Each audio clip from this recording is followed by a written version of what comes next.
While Memorial Day observations took place at Arlington National Cemetery, the Berkeley community gathered for its own remembrance in Norfolk. 13 News Now reporter Megan Shen was at Mount Olive Cemetery, and Megan, more than 100 service members are buried there.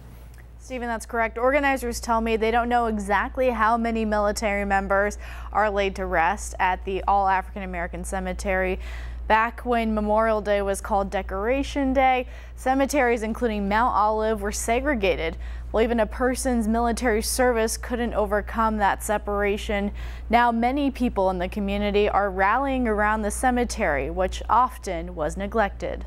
At Mount Olive in Norfolk, a cemetery comes to life as people gather to honor those who lost theirs. Here we are today, and I say again, we're standing on sacred ground. Monday, drummers and members of the Berkeley community remembered military members who died while they served. Berkeley Historical Society President Ann Boone says this graveyard, where many of them are buried, often was overlooked. But we recognize it because these are our family members, our loved ones, and our veterans served just like everybody else. A city employee says the cemetery is private property and no one really knows who owns the land. Sheriff Joseph Barron helped clean up around the graves while he was at the ceremony. It's an opportunity to let the community know that we care about them. A couple of years back, people were dumping trash and everything. American Legion Post 5 board members laid wreaths on the ground. It makes me feel good, and I just hope that is one day when I'm gone,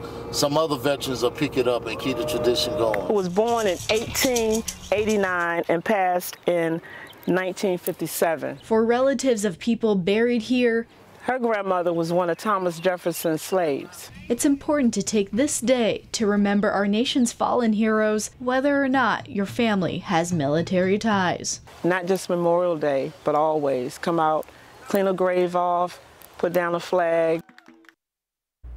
And Boone says members of the organization reached out to the Veterans Administration to get a monument identifying the veterans out there.